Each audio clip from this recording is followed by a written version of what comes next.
If you want to learn, you have to first listen.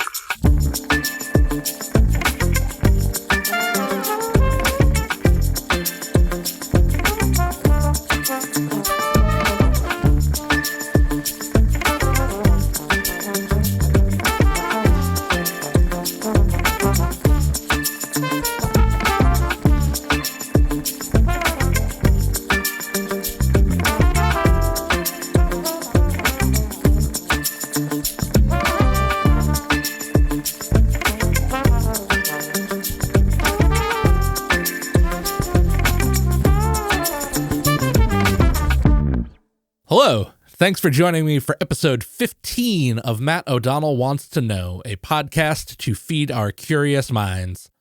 I'm Matt O'Donnell, and I want to know who you are, I want to know what you do, I want to know which orange came first, the color or the fruit. I want to know what matters to you and why. I've spent the past 15 years as a professional bass player. That means I've covered a ton of miles and talked with a whole lot of people. I've found that the person deeply interested in a topic is often more interesting than the topic itself, and the bigger picture is found in the details. That makes for a fantastic excuse to share conversations with people who I think are great. This time on the show, I will be talking to Brad Balukjian, who is an author and scientist. His latest book, The Six Pack on the Open Road in Search of WrestleMania, was released earlier this year, and I will be talking more about Brad in just a minute. Regular listeners have heard me say it before, but thank you to everyone out there who's been listening to the show. The response to the previous episode with my mother-in-law, Donna, was very positive, and that was such an interesting blend of personal and professional discussion. I don't know that there have been enough episodes of the podcast to say that something is different than what's normal, but I think that holds true for that episode. This is weird. It feels like it's been forever since I recorded the last intro, as though I've been on some sort of extended vacation, but that is not true at all. I live in America, and the last couple weeks have been pretty interesting if you try and pay attention to the things that are going on around us and also maintain some sort of life for yourself. It can be pretty mind-consuming, and so maybe I just feel like I've lived a lifetime since episode 14. But yeah, onward. I used to listen to this really nerdy, stat-driven baseball podcast called Effectively Wild. The reason I don't listen to it anymore has very little to do with its intrinsic value. I just sort of fell off of it when the pandemic happened and sports was weird, and everything was weird, but it just sort of fell off my radar. However, right in that time in 2020, when I was still trying to keep up with it, I began hearing about a book called The Wax Pack by an author named Brad Balukjian. It had this funky human premise to it where Brad took an unopened 1986 Topps baseball card pack and went through it and looked at who was on the cards and went on the road to try and meet as many of them as he possibly could and interact with them about their lives.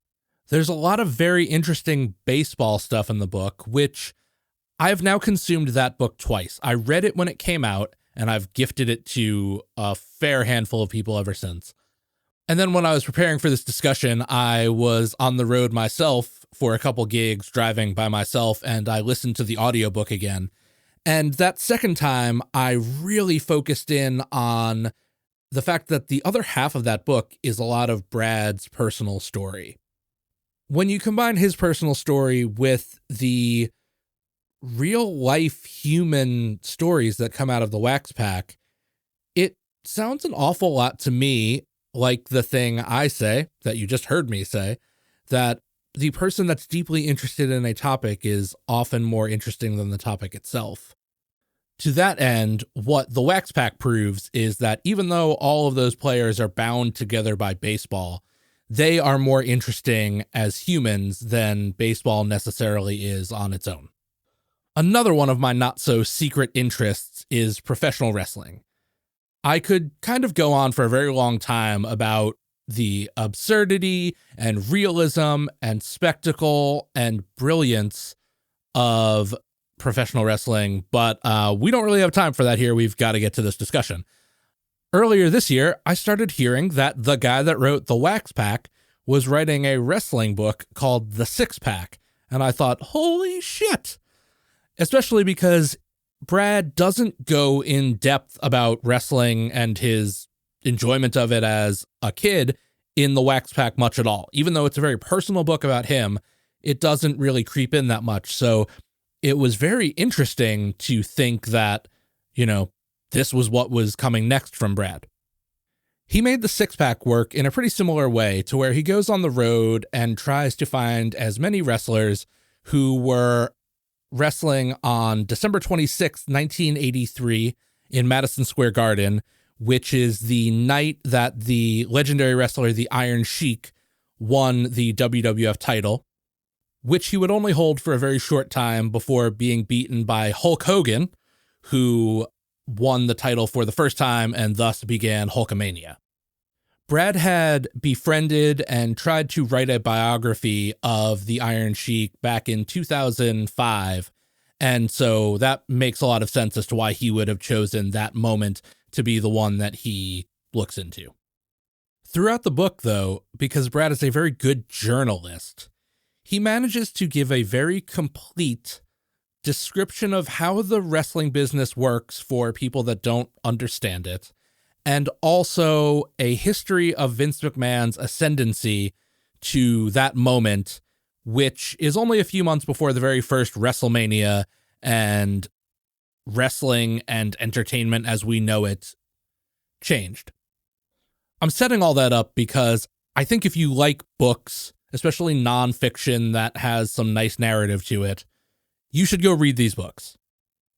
At the same time, this discussion doesn't cover a lot of the internal material of the books. We talk a lot about the state of the publishing industry. We talk a lot about interviewing people and getting people to open up, because that's what I'm trying to do here. So it's kind of an interesting meta moment about that. We get wrapped up in one of my favorite topics on this show, which is what I call the death of expertise. And Brad is someone qualified to talk about that because he has a PhD. He is a scientist. This is a guy who discovered 17 species of green flash bugs in Tahiti.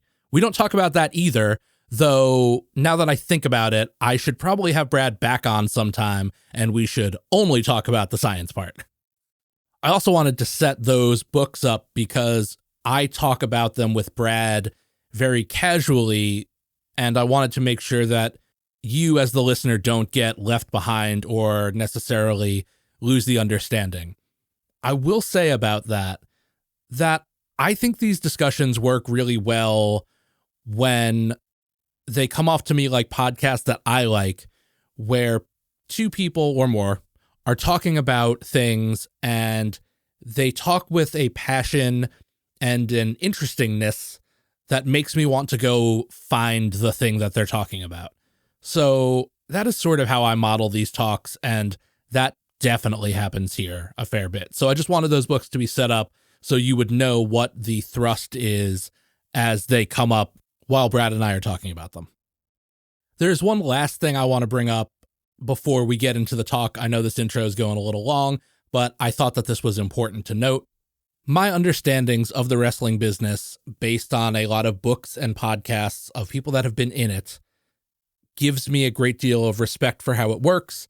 And I didn't spend a lot of time talking with Brad about the specifics of the business. The internet wrestling community is a weird place and everybody thinks they're an expert. And I don't want any of that bleeding into this presentation.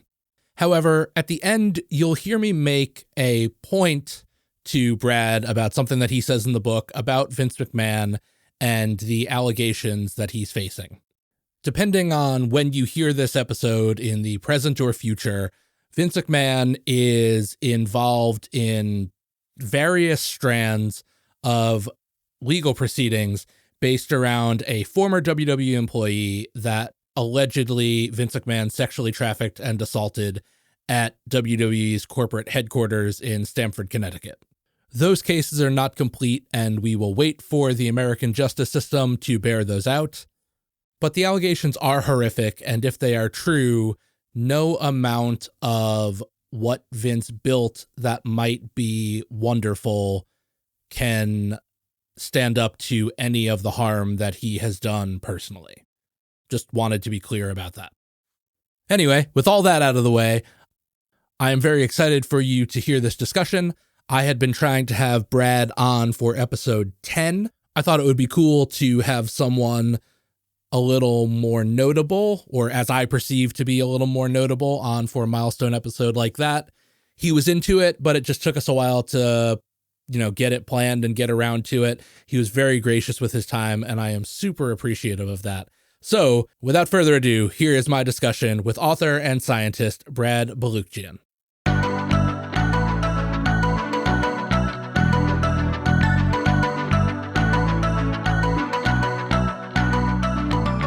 Absolutely. But the thing that really struck me about that was, in thinking about popular science, it took me to a time when I was in high school and we were studying physics, but the physics class in my high school was a lot of astrophysics stuff. Mm-hmm. Not vectors and things, or else I would have never survived. I am not the advanced math kind of person. Yeah. But we had this section of the semester where we had to take a particular physicist and present things about their work.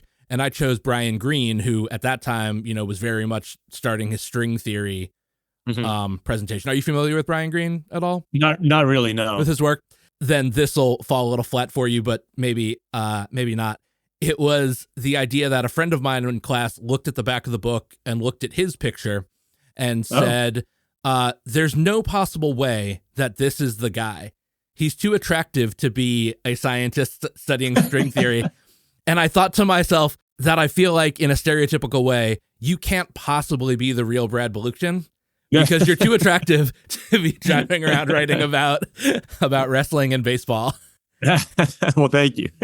I assure you, I'm the real deal here, and I'm not an AI bot talking to you. Oh man, I hadn't even considered that we are so much closer to that world. I know, right? I mean, I was just thinking about how unscrupulous people, right, would just they would probably oh, now I can be in 10 places at once because I'll do 10 interviews with my AI selves. Yeah, right. All at the same time. It's kind of creepy. Yeah, that's wild.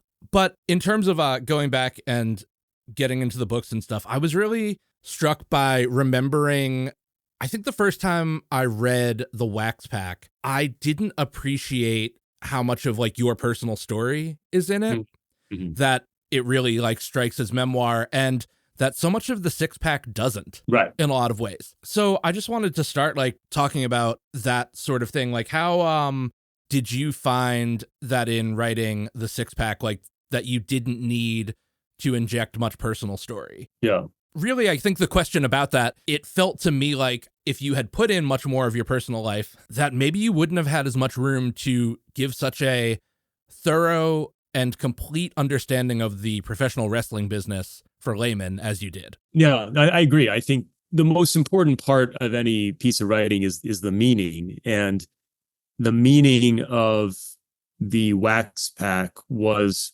from the start, always more personal than the Six Pack. And I think that after I finished the Wax Pack, me being in the story, I think, was directly relevant to the overall arc of the book, because the conceit of the Wax Pack is based on randomness, right? These 14 guys in the pack have nothing in common other than that they all were in this pack and played baseball at the same time. Sure.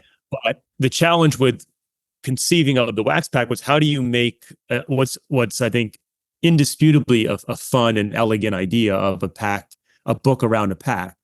How do you make that hang together in a way that it's not 14 magazine profiles stapled together? Yeah, for sure. And to me, the key to that was me as the narrator and protagonist, as the connective tissue, to bridge it all into one thing, right? That is sort of this coherent narrative.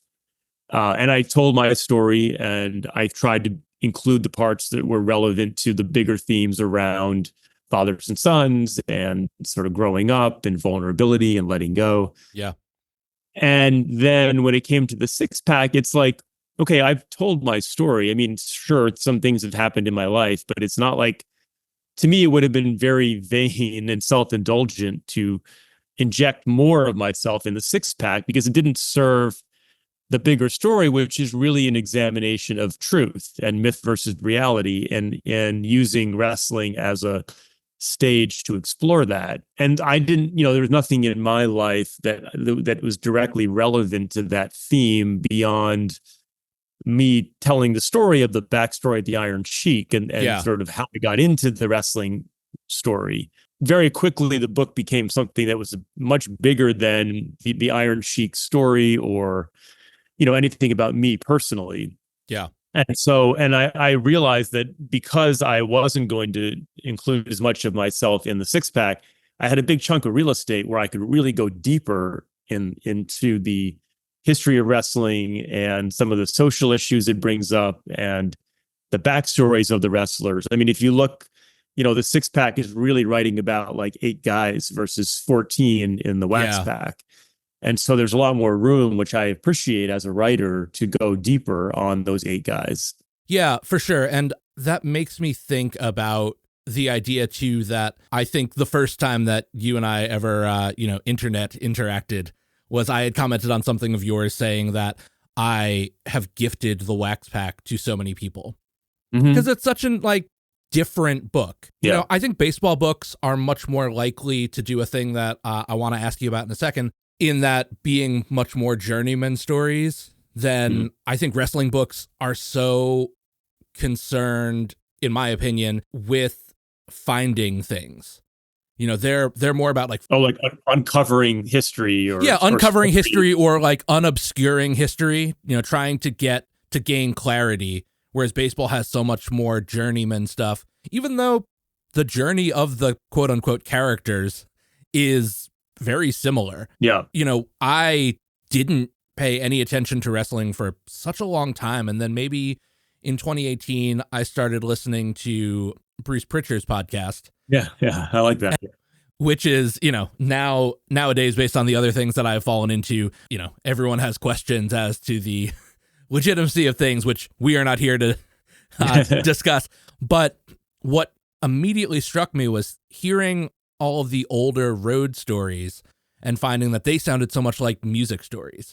Like so many of those stories are things that happened to me, riding around on a tour bus or in a van and things like that. It just feels the same. You get those gas station stories and I do think that it's a lot of ways wrestling is more analogous to music than it is to sports. Sure. Because of the live interaction with the crowd and because the touring aspect and kind of the invention of persona on the stage. I think where it's different is that the physicality and also the fact that, at least in the old days, wrestlers toured 365 a year, and I don't think any bands were doing literally all year after year. Yeah, the most that I know of upcoming artists in Nashville, some of those people are doing around 200 dates a year. Wow. Well, that's pretty crazy. Yeah. I mean, that's wrestling schedule now. Right. Yeah. And that's if you're on the upswing too. An established act, we're always looking for, 70 dates a year.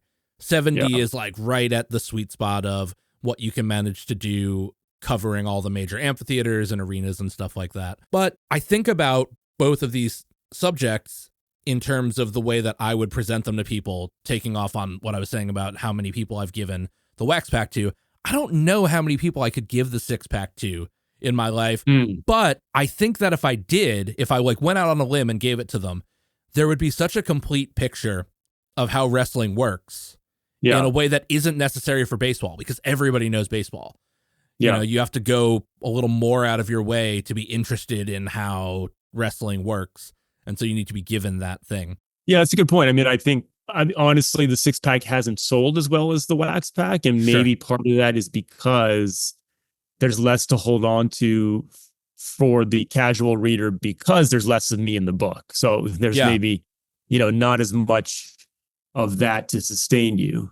Yeah, I think that's true. So that kind of brings me into a thing that I definitely wanted to ask, and it was maybe sort of what I thought my hook for this discussion would be, especially because you are so good, I think, in every chapter of finding this like introductory hook and to like that you kind of blossom the rest of every chapter around. And they're all like slightly different. But when I listened to your interview with Brian Solomon on his Shut Up and Wrestling podcast, you said you guys got in a talk at the end about how there's a market for history books and a market for memoir books, but they rarely bleed together anymore.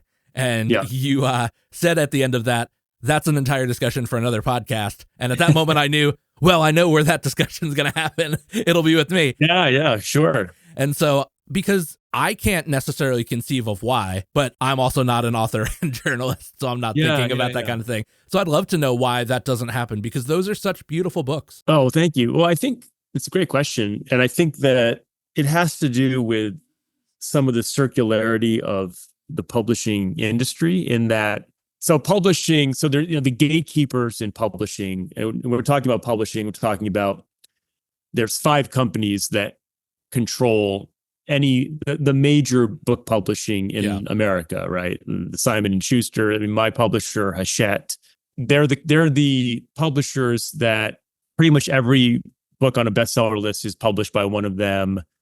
And they have incredible power. And I mean, they're kind of like the Disney and the Paramount of book publishing. Yeah. And if you want to make a living as a writer, you kind of have to get book deals with them. And to play in those sandboxes, you have to have an agent, which is hard to get. And then you have to have an agent, sell a project to one of those 5 publishers. And you get an advance, which it's still not it's not life-changing money unless you're, Stephen King. Right. Yeah. And so, and it's spread over several years.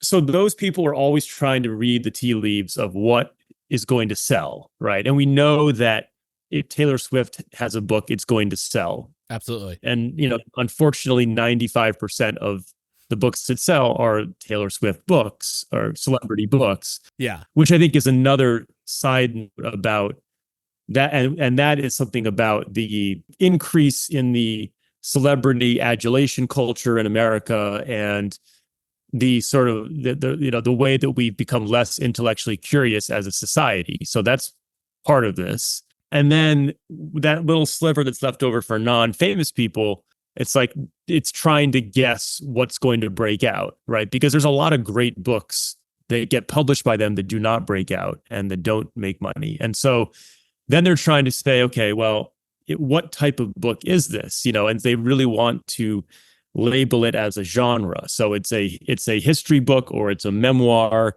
I mean, they're thinking down to the level of what metadata tags are we going to put on Amazon and what shelf at Barnes and Noble is this going to sit under?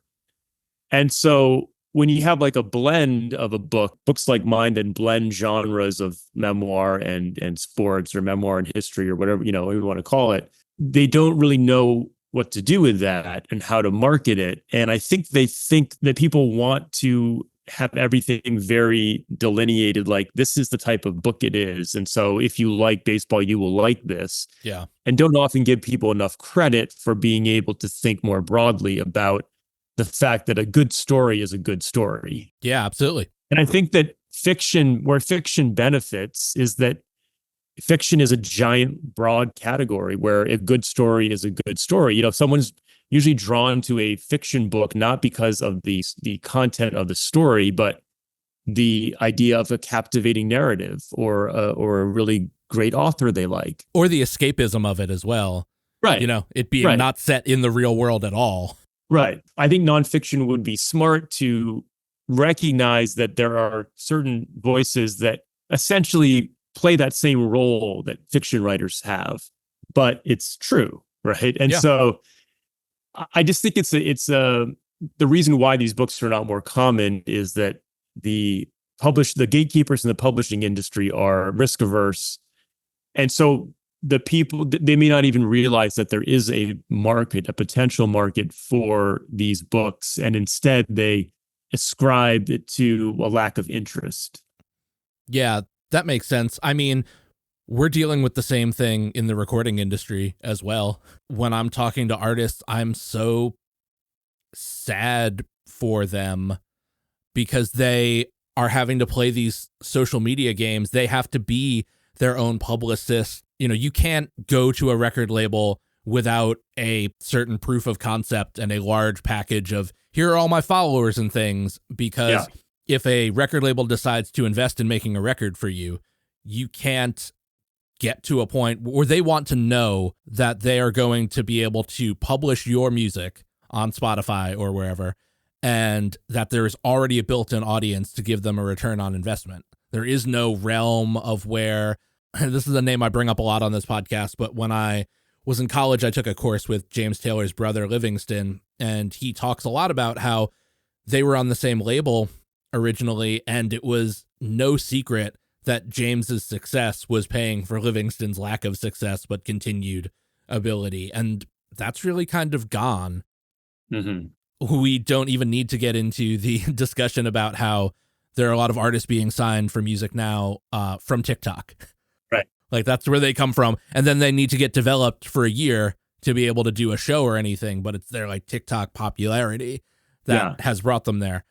Yeah, I think of all, I mean, I think music and books also have probably the most in common with how the internet and social media has changed the profession, you know, more than like, I think TV or movies or that sort of thing.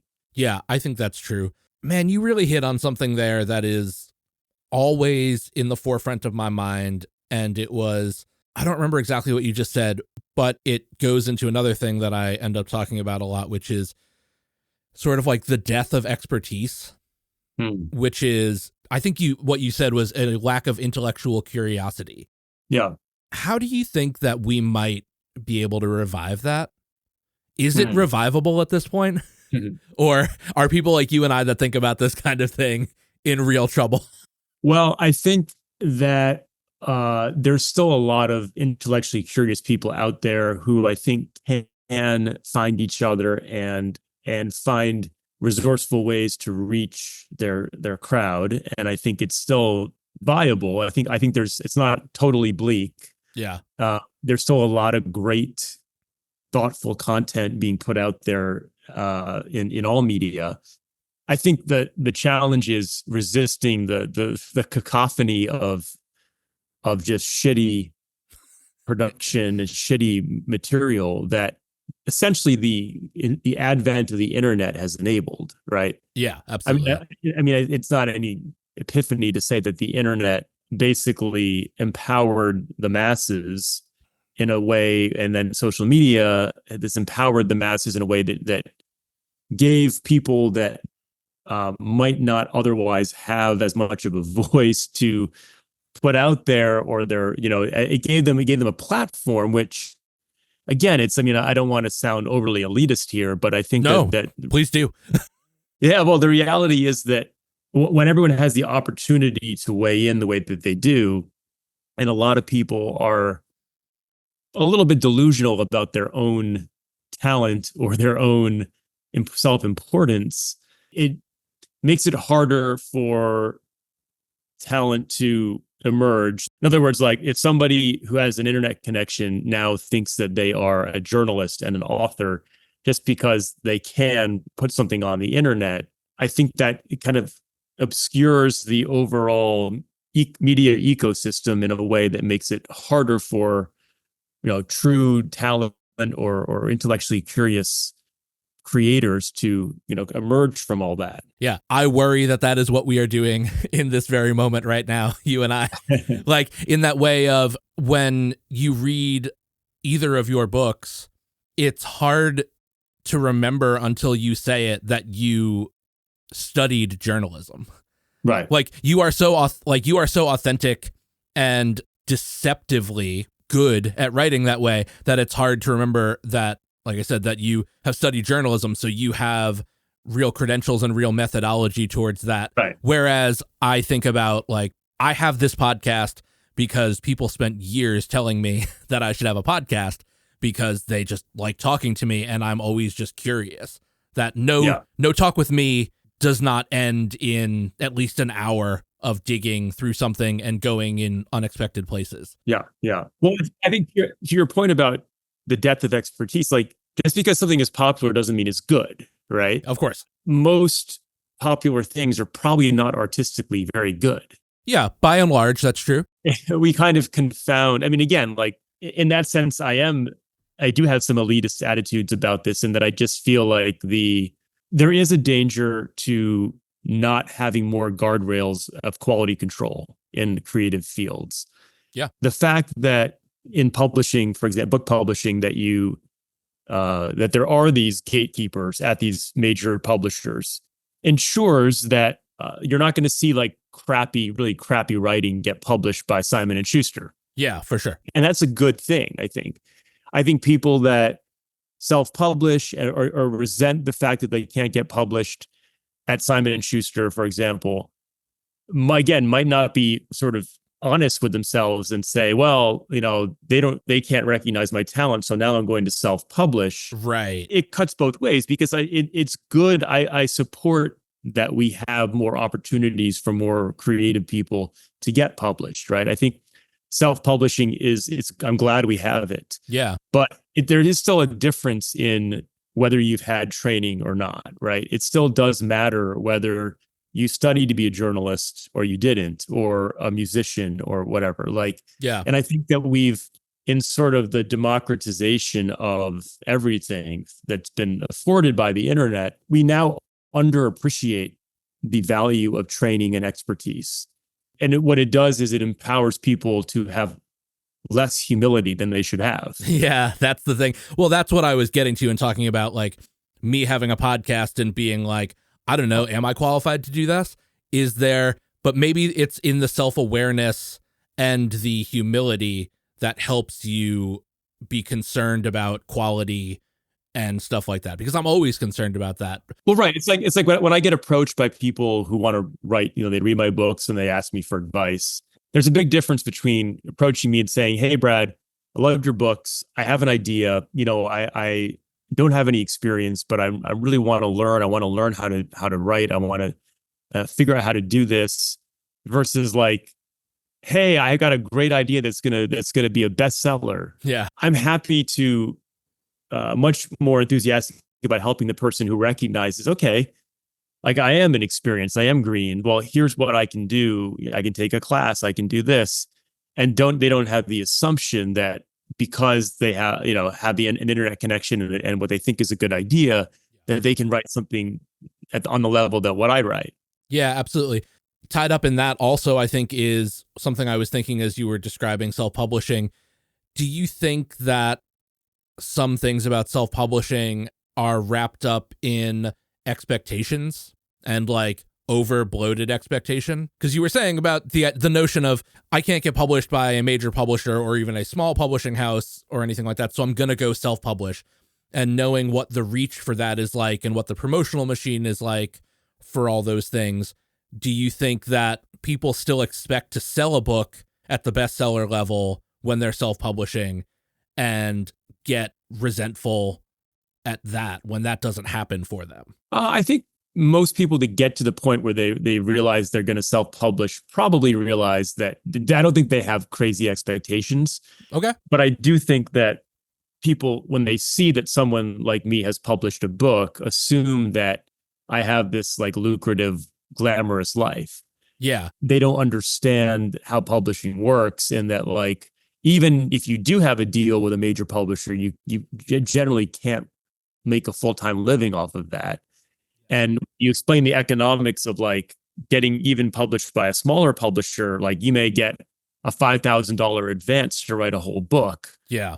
Especially the way that people, I mean, you look at other jobs in society that pay pretty well. Yeah. The sanitation worker in Orange County is probably making $90,000 to $100,000. Yeah, that's right. So when you put that side by side with a writer getting $5,000, I mean, it really, or even like in journalism, the going rate for a good magazine in 1980, the year I was born, was about $1 a word.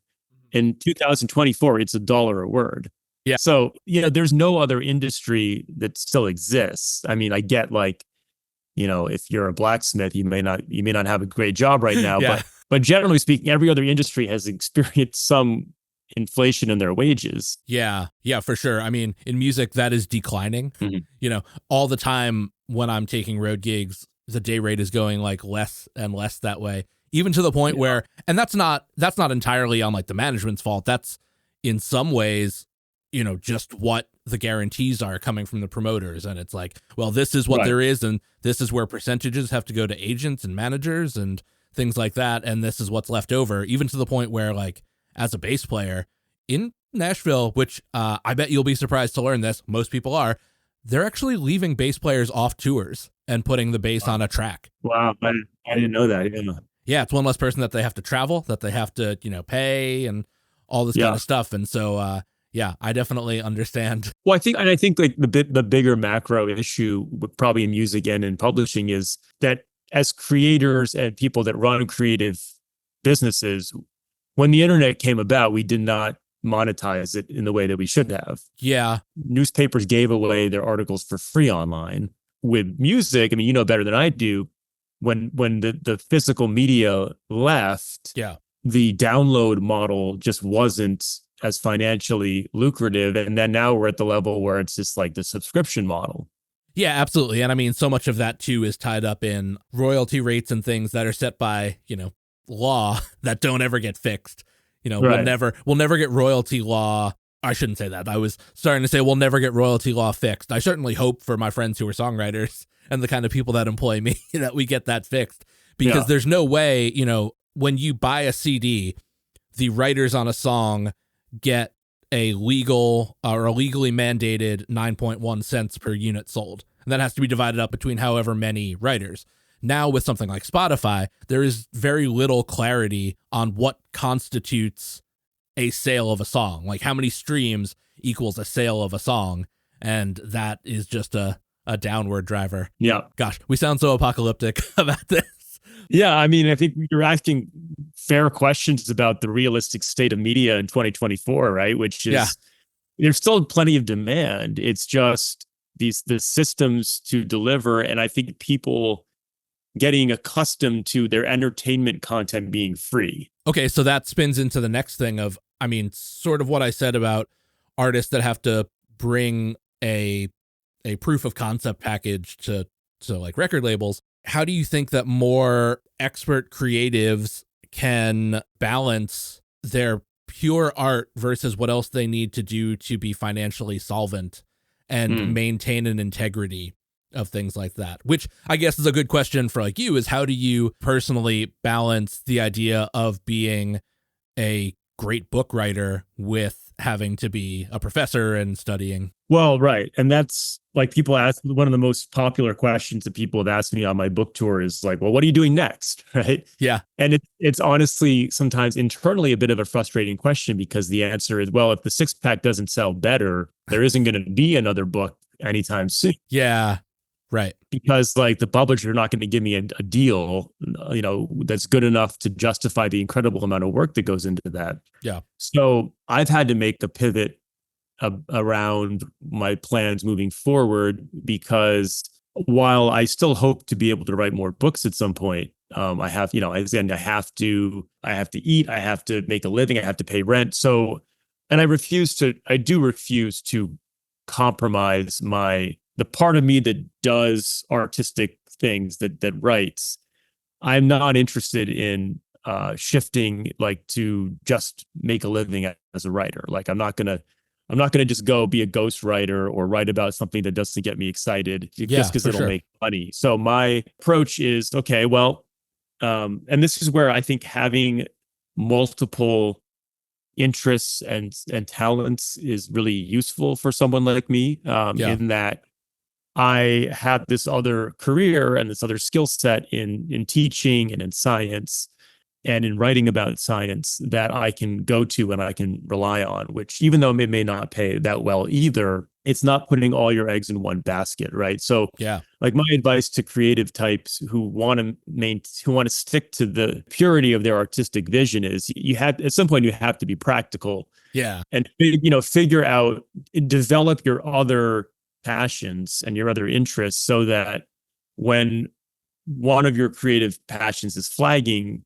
money wise, you can go do something else for a while to buy yourself more time to go eventually go back to that creative passion. Yeah, I dig that. I think that like I always encourage people to not put everything into one basket in terms of their career. Yeah, I support that. I guess there's a part of me that longs for thinking about a time when musicians could subsist, and longer probably than I have been alive for, thinking back to like great 70s music and stuff of people that just managed to make records in LA and kind of just live off that until it was time for the next one and things like that. And well, I think, I think it's all, I don't think it's, I think it's good to continually talk about these things and to not just accept the status quo and the inevitability of what's happening. I think we need to keep pushing back. And I think we also, on an individual level, need to be honest about the trade-offs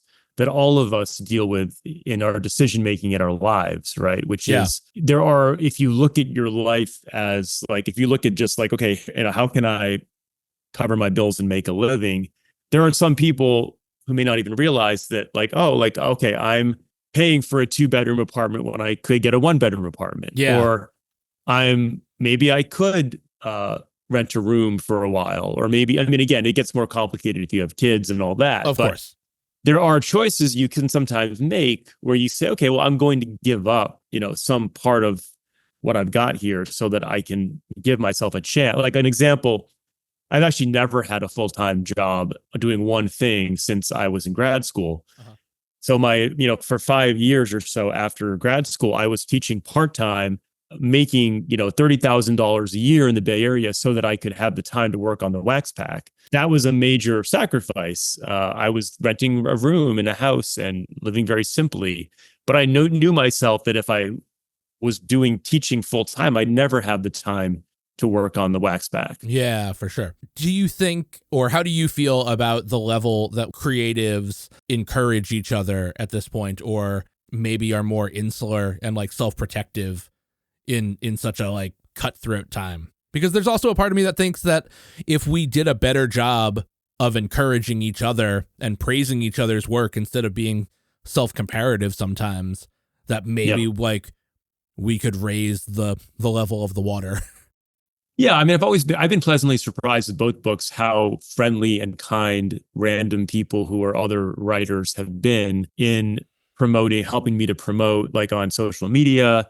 I've had almost zero negative encounters with other creators, and I've tried to do the same for them, right? Like, I think it's been really, for as much as everyone, ranks on Twitter or hates social media, like I've never had a problem with it because I know how to not get sucked into it. Yeah. Like it's a tool that I use. It doesn't control me. Right. And I know there are people that can fall prey to it controlling them. But I think if you go in with an understanding that these are tools that you can get what you need out of them without, them taking over. And so like, for me, social media, like just, I don't go down certain, talk about certain things. I maintain a positive attitude. I contact people and try to offer to help. And then they've done the same in return. I think there are always speaking about writers can be very insecure and insular and prickly. Yeah. And not want to talk about things like money. So I try to do it myself and maybe hopefully like model what other people could do. Like, hey, okay, I'm going to talk about money or the reality of things. Yeah, for sure. One of the things that's in the Wax Pack about you, and I hope you don't mind talking about some of this stuff, and you were just talking about Twitter. I only have a certain amount of knowledge about OCD. Mm-hmm. Does social media ever strike a nerve with you in like having OCD that way? Because I feel like it's such a repetitive thing, right, in its own way, and creates anxieties and things that might stroke that. And I'm surprised to hear that it didn't come up, which I only, in the back of my mind, I was thinking about how I was a little surprised that topic never came up in the 6-pack, given that since it is such a part of you, that it would be the kind of thing that would happen in a long road trip Yeah, yeah. Secondarily again. Well, the good news is that with OCD, I mean, the treatment that I received many years ago, which is a combination of taking a SSRI medication and doing cognitive behavioral therapy, kind of gave me the tools that I can now use the rest of my life. So I never, like, even if something pops up or if I start to feel like the onset of some intrusive, disturbing thoughts, like I pretty much know how to react to it. Yeah. And the treatment in OCD is exposure therapy. So, if you are obsessing on having dirty hands and your compulsion is to wash your hands over and over, an example of an exposure is therapy is to touch a doorknob and then don't wash your hands.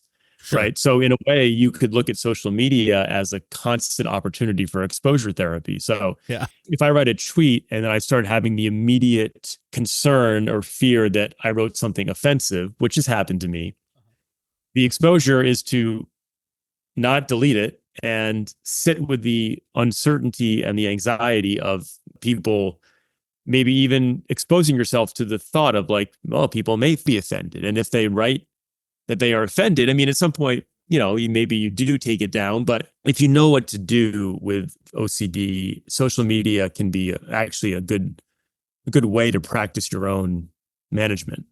Yeah, sure. That's what made me sort of think of it. And if we're being honest, I mean, I asked the question in mostly a kind of like under the hood moment, but maybe the real answer is just that, like, it seems like you've found a great amount of balance for yourself about that, like a great way to just be in a peaceful way about it. It's, I mean, social media, it's a pain in the ass, like as you said earlier, to have to like do so much to promote. And so this isn't OCD so much as I think what most creators, the trap they fall into, and inevitably is like, well, how many retweets am I getting and how many likes am I getting? And so if I find myself going down that road, I'll just have to try to recognize it and then just say, okay, well, like, I'm not going to check Twitter for a day, or I'm going to just pull back. And I think just being self-aware about those things is the best way to handle it. Yeah. Self-awareness is just overall key. I mean, the older I get, the more I realize that that's just a truism. So one thing I wanted to ask really quickly before I shift into asking you some more stuff about interviewing and about the way that you have talked to, all the subjects of your book is, which came first for you, baseball or wrestling, like as an interest? Probably, I mean, it's so hard to parse it because, I mean, probably baseball just because my dad loved baseball. So I'm sure I was having baseball on when I was 3 or 4, and wrestling was more my own independent discovery when I was about 5, and my dad didn't like it and my parents didn't like it. So by a little bit, probably baseball. Yeah, I think it's kind of the same for me. The difference is that like once I found wrestling, my dad would watch it with me. Like he was always a really busy guy, but like it was like one of the things that we would do together was like watch wrestling, and he would take me to matches in Scranton and stuff like that, which is a great shout out and made me feel great about when in the Wax Pack talking about Duryea. Yeah, right. Those are near where I grew up. I grew up in the Poconos, so like, but my parents both worked in Scranton and I was physically born in Scranton, so that was always like a very big proximity thing. I was just curious about how you approach the actual act of talking to people that are in the subjects of your books. And, well, fuck it. If we're being honest, it's entirely a selfish question. I mean, it makes me just want to think about like how to be a better interviewer about people. The first question I was wondering is like, what do you like take out of your bag when you're like sitting down with someone? Like, what is like literally? Yeah, literally. Like you mentioned it a couple times in the books. You're like, I got my things out of my bag and stuff like that. Like, what is it like to set up an interview with somebody for you? Well, nowadays, what I do is I'll usually have my backpack and my little box, which has my tape recorder with the little lavalier mics. I'll usually like just kind of chat as I'm setting up, and then I'll take out. I'll have the tape recorder and the mics, and I'll say, hey, do you mind if I put this mic on just so I make sure I get everything accurate? And then so we're chatting, and I'm setting up the recorder, get that set, maybe do a sound check. I'll have my notebook out with my pencil. Yeah. And I don't love, I mean, that definitely, I didn't have the mics and all that with the Wax Pack. I Sure. would have Yeah. just a recorder. And I think it definitely adds a little layer of apprehension with having the mics on your shirt and everything, because it Yeah. just feels more like an official proceeding. Hmm. And so I'm weighing that with the trade-off of like, well, it's better sound quality Absolutely. Yeah. thing. And I think usually if you get into an in-depth interview, people kind of forget about it. Yeah, absolutely. So that's good. I mean, hey, the ideal though is, I mean, in a perfect world, I would have no equipment visible, but that's just not possible. Like the old writers way back that just used a notebook, like that's really hard. And Sure. it's actually when I'm doing something where we're moving, I have to do that sometimes. Where like if we're doing a physical activity, I just have to rely on my notebook, and in which case, as soon as I'm done, I have to write down as much as I can possibly remember Yeah. to fill in the blanks. And that's usually better because people are definitely less on their guard when they're moving and when you're not recording. But the trade-off is there that you may not get quotes really entirely accurate, or you may miss something.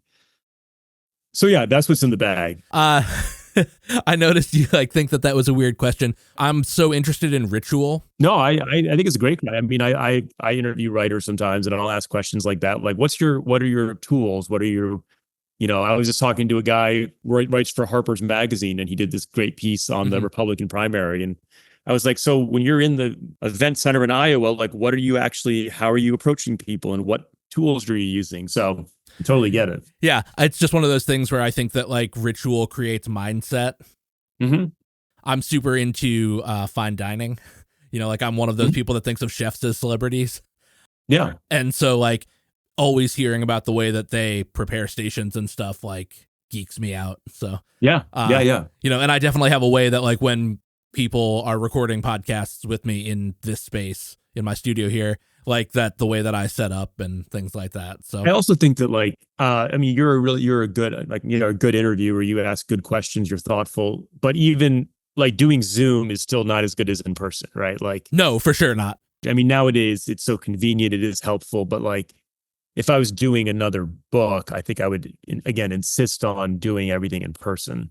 Yeah, if I could have everything my way, I would record everything in this space, which is I will be no more than 8 feet away from the other person's face. Yeah. But also, you and I probably would not be talking like we would have, or it would have been such a long process, possibly years before you and I would ever talk. So there's a nice balance to that. And I also think that I think the first time that I did a Zoom interview and the audio quality wasn't great, I apologized for it up front. And I said that it was more important for me to get the story, like have the discussion on tape when it was relevant, than for it to be that every podcast that I put out has to be a pristine, recorded in studio kind of thing. What has been the secret to getting all of these people in baseball and wrestling to talk to you? And I guess we could start by asking, was it any easier to get people to talk to you for the six pack? I wouldn't think that Tito Santana read the Wax Pack and went, yeah, I like that guy. Let me talk to him. Well, and to talk to them at all, or so I think that in just asking about like approaching people and getting them to be comfortable that way. It was harder with the six pack because even wrestlers that were not main event, like even like a let's say a Tito Santana or Tony Atlas, I think had more fame than like a Rance Mullenix or a Don Carmen. Sure. So, and in wrestling, you had this difference where these guys wanted to be paid because I think they had felt like they had been exploited their whole careers. Yeah. So like wrestling was definitely more challenging than baseball. And I wrote about that in the book about like a couple of those guys, where I agreed to pay them, but I said, okay, I'm going to disclose that to the reader.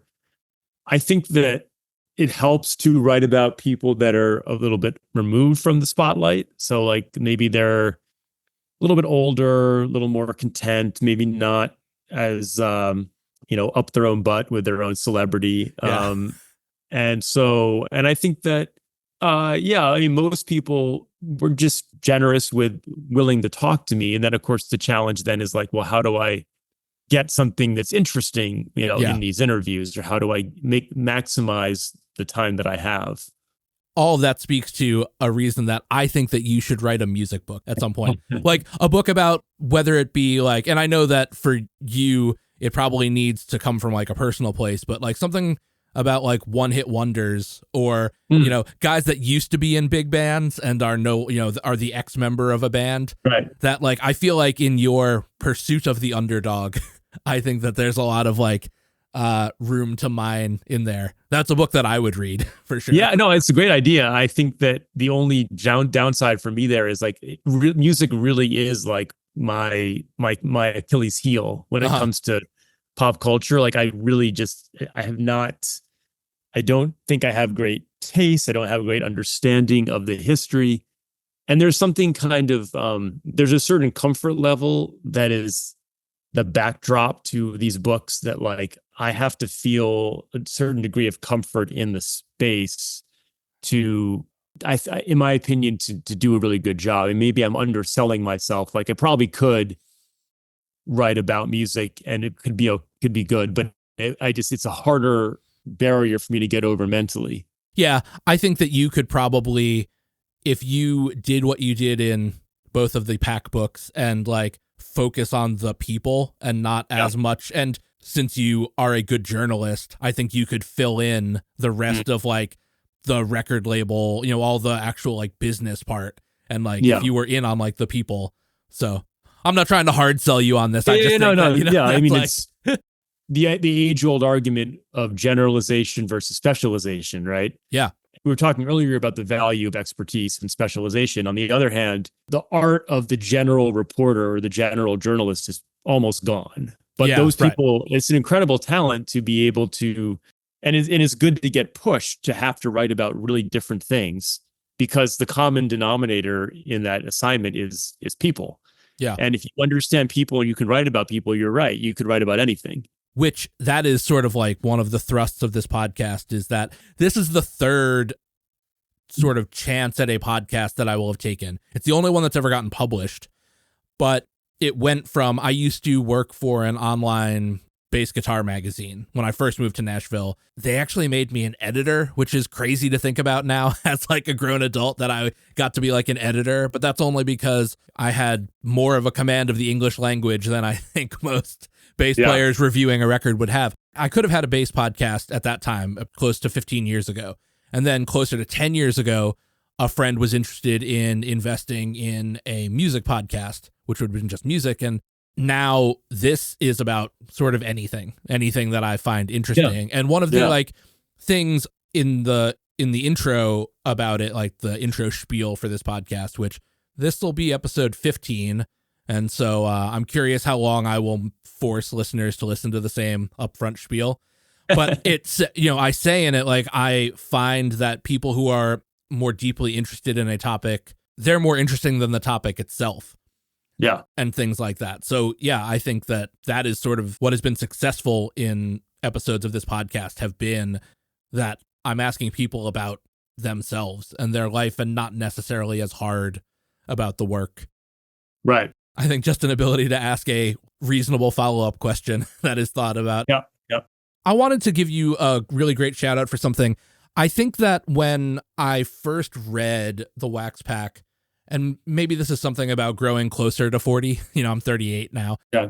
Even though it hasn't been that long since I, you know, would have read The Wax Pack, I think I was so much more interested in the baseball, even though, you know, we've been talking a bunch about your personal story being in that book. Not that it went unnoticed, but I think that now in having listened to it again, I was so much more interested in you in it. Mm-hmm. Again, I think some of that might be just getting older and, as we all do, taking more stock of the things that are important in life. But the one thing that was really captivating to me was when you talked with your dad and you like told him about yourself in reference to him and things like that. My dad passed away not quite a year ago.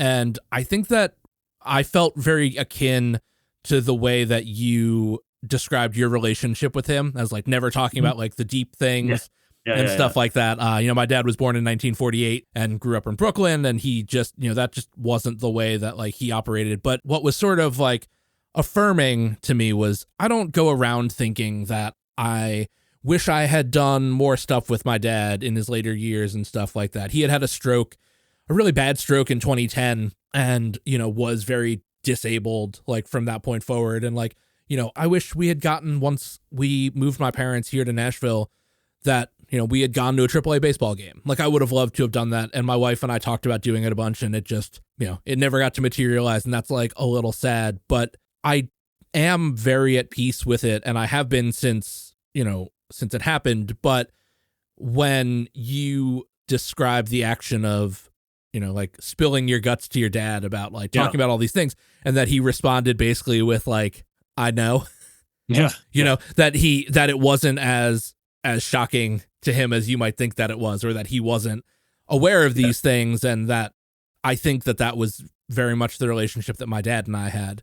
And so that was like a really nice thing to hear, mostly just because, like, as odd as it is to say, because of the personal nature of your books, like, the reason I reached out to you to be on the podcast is that, like, I felt akin to a lot of those things. Like, those were like familiar things. But that thing was very specific.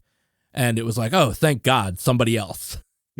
Yeah, well, thank you. I think a lot of people in our age and our parents' generation can relate to that, that challenge of just generational differences in how we look at vulnerability and how we look at, talking about our feelings and those sorts of things. And so it's always very special to me when I hear from people that those sorts of things resonate with them, or that made them think about their own relationships with their sons or fathers. And that was something that came out organically in talking to the baseball players, right? I mean, that ended up being this huge unexpected theme in the book, was like, how many of these guys had issues with their father? Yeah, absolutely. Another thing that I thought about, the people that you talk to, especially, personal people, reading your book and how they felt about like themselves. And the one I wanted to ask was, you meet up with your ex-girlfriend of most significance for the first time in like a long time. Do you know if she ever read the book? Yeah, well, that's interesting. So I when I wrote what I wrote in there, I knew that, so I didn't put this in the book, but she didn't know back in 2005 when we broke up that I had cheated on her. So I did not want her to find out reading a book that that's what happened. So I wrote her a long letter explaining that what I had done and what was going in the book and why I was putting it in there. And I think that was, a lot for her to digest. But to her credit, she was very understanding in how she responded to that. And what I remember her telling me was that she really enjoyed the book, or that section of the book, because she felt like I was being very honest, and it was like I was taking responsibility for what I did. Yeah. And she, I think, appreciated that. Yeah, I think I just always wonder in reading autobiographies or biographies that involve somebody putting that kind of thing out there, and wondering like what it does for the person that is the... Yeah. Well, that's also surprised me that in all my books, I've been surprised by how little people who I've written about have reached out or wanted to talk about it.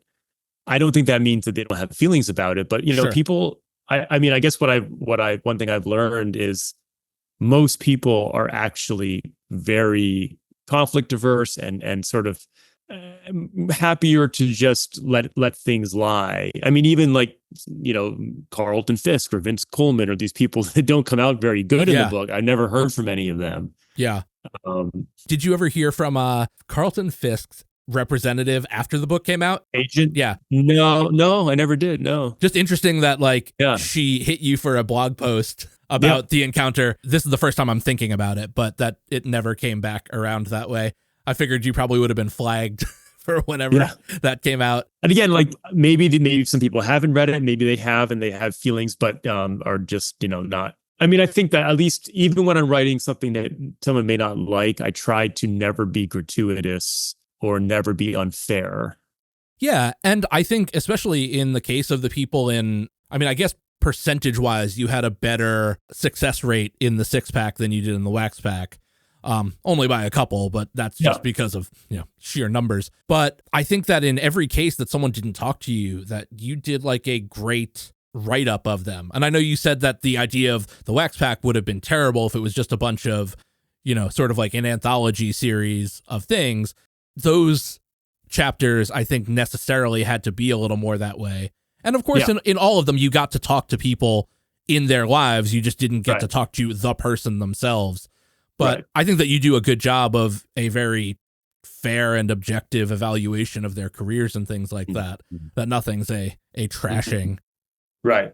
Both of your books, too, in talking about fathers and sons, I wanted to mention in my second set of notes here that both books are a really glorious tribute to the women in like all of these men's lives. That like there's another subplot there, I think, of the way that like wives really have like helped like all of these men. I don't necessarily know that you need to respond to that, but that was just a thing that I felt. No, I appreciate you noticing. It's made me think like, oh, like it'd be interesting to write an entire book that was focused on the women. Yeah. Right. Because it's still, even though I tried to do it justice, they're still underrepresented in these stories. Real quick before I ask you about some of the stuff you're doing on Patreon and things like that, Sure. I tried to not go overly into specific questions about people in the books, especially in the six pack, just because I want people to listen to this podcast through to the end. And, in a way that I will only talk about wrestling around people when I know that they're already interested, instead of bludgeoning them over the head with things. Right. It is definitely, in the way you described the kinship of baseball with your dad and not wrestling, I consume a fair amount of wrestling content. However, I am not the person that will that you would know. Like when most people find out, they're very you're not pushing it on people. Yeah. My poor wife gets exposed to more instances of me saying, this thing is like real life, or real life like is like the way that wrestling works.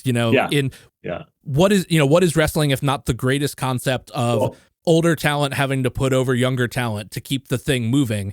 But that's what life is. Right. That's why I think it's so much fun in your real life to use wrestling terminology, right? Talking about jobbing for someone, or like, someone being a baby face, or which you saying that makes me think it's so interesting that you have such a detailed youth experience with wrestling, and the only two references to wrestling in the Wax Pack are, you mentioned Andre the Giant and you mention, Ric Flair at the Hall of Fame stuff too.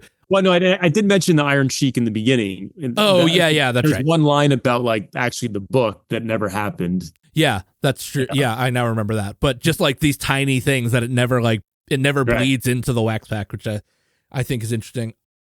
Did you have any feelings about a risk of redundancy in the book market after Abraham Josephine Reisman's book, The Ringmaster, came out?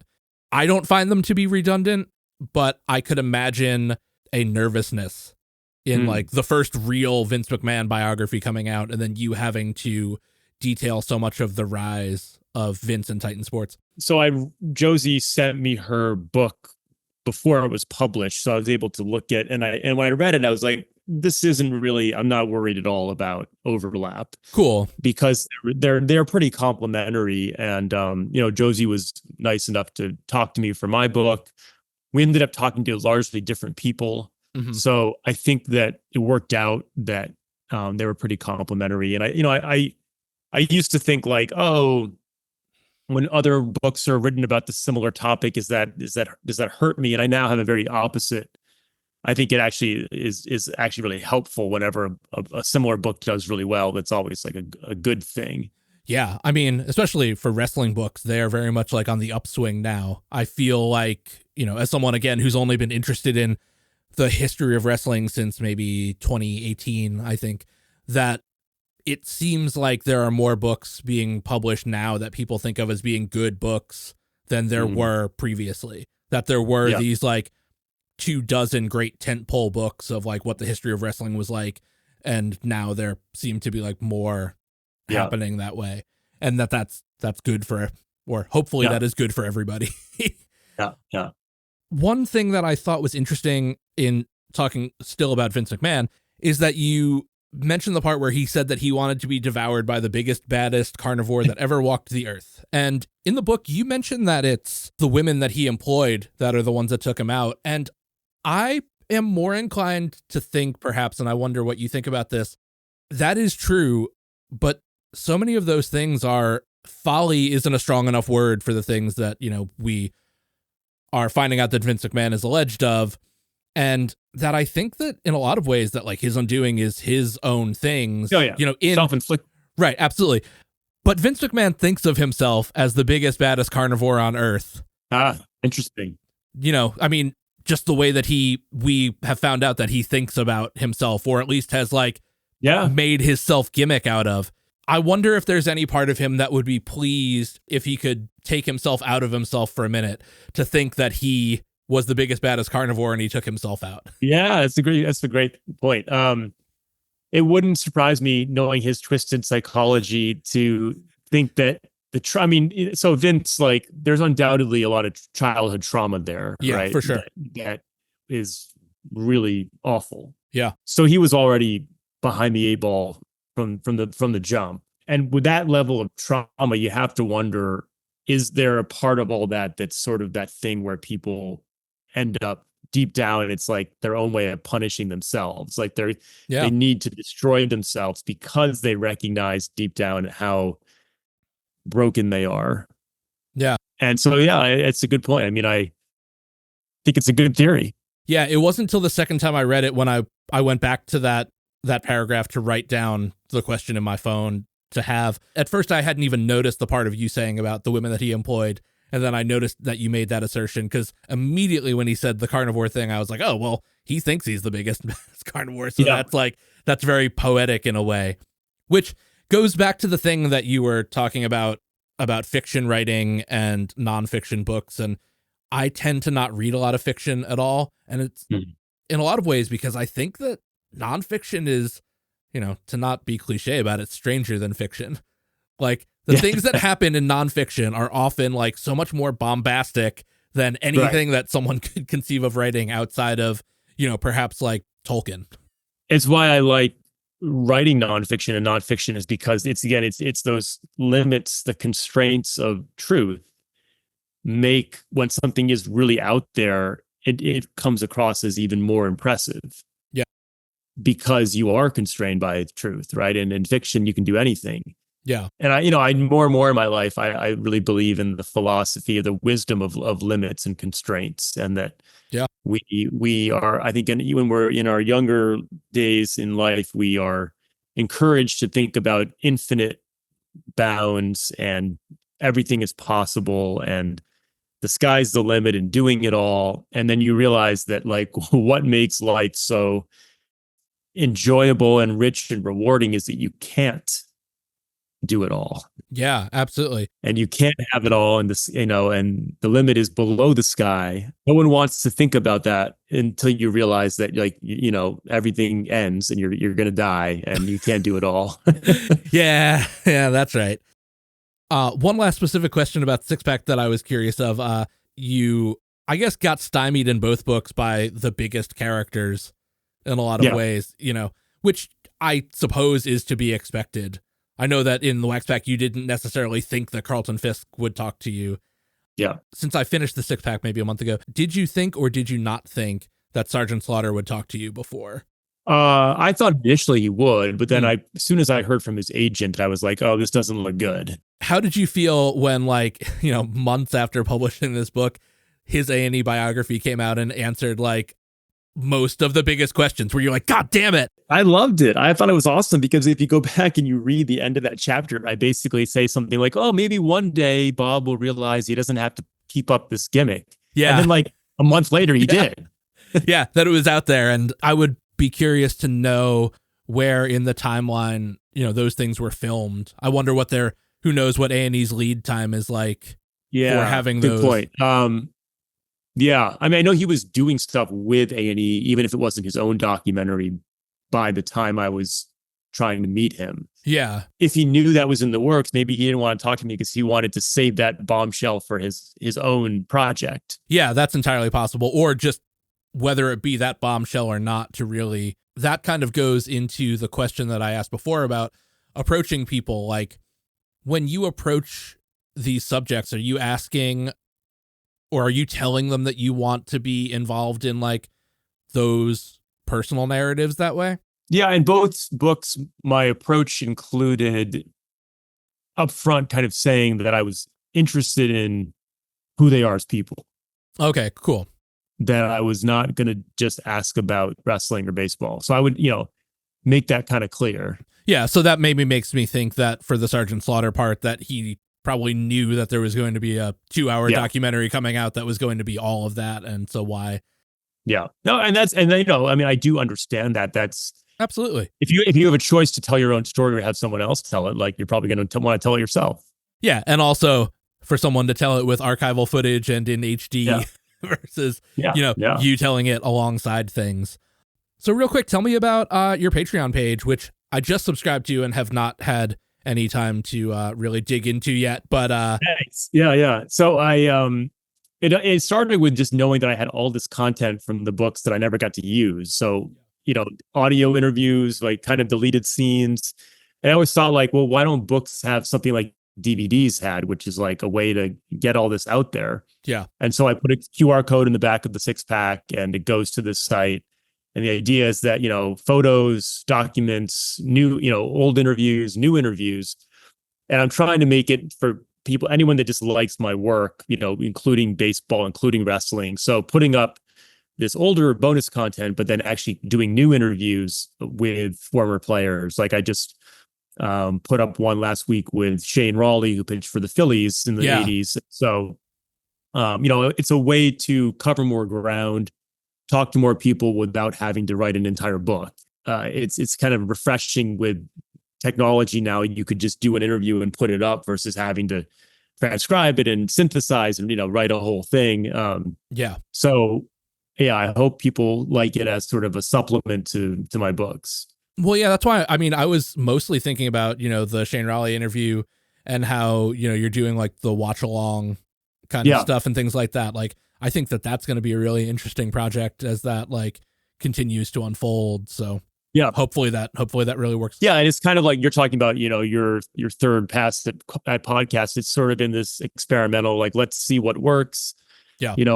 I after doing a couple of them, I'm like, okay, like I'm learning what, because it's different than what I would do if I'm interviewing someone for a book. It has to be different. So how can I maximize the enjoyment for the viewer, the listener? Cool. Well, I think that's gonna do it here for the official chat. So, man, thank you so much for doing this. I know it took us a minute to like get it happening, but I'm very grateful. Cool, man. Well, I appreciate it. Great. Thank you so much. All right. Thanks, Matt. There you have it. That was my chat with Brad Balukjian. A nice conversation that was interesting between two interested kind of folk. Thanks again to Brad for being very gracious with his time. At the end of the day, he has written 2 books that are based on reaching out to people and getting them to sit down and have discussions with him. And I feel like I was turning that around on him with my strong but modest little podcast here. Thank you so much for listening. No matter how many episodes you've heard, it's valuable to me that you are listening. More exciting guests on the way every 2 weeks on Tuesday. Please consider doing all the things that podcasters like you to do for them. Like, follow, subscribe, rate, comment, share with your friends, all those kinds of things. If you do them, they are helpful. Those of you who have, it is not going unnoticed whatsoever. You can follow the show on Instagram. The handle for that is @MattO'DonnellWantsToKnow. My personal account is @MattO'Donnell. You can write in questions to the show. That email address is MattO'DonnellWantsToKnow@gmail.com. I'll go ahead and spill the beans that I have been sitting on the domain name for the show for some time, and there will be an official website soon. Do websites matter anymore? Like, feel free to let me know. I'm going to do it anyway because, parking something is always fun, but do people really go looking at websites anymore? Maybe that's something that should be something that I want to know. Anyway, there is a website in the works, and I'll be talking about that pretty soon. I haven't mentioned it in a few episodes, but I have stickers that I've been giving away to people.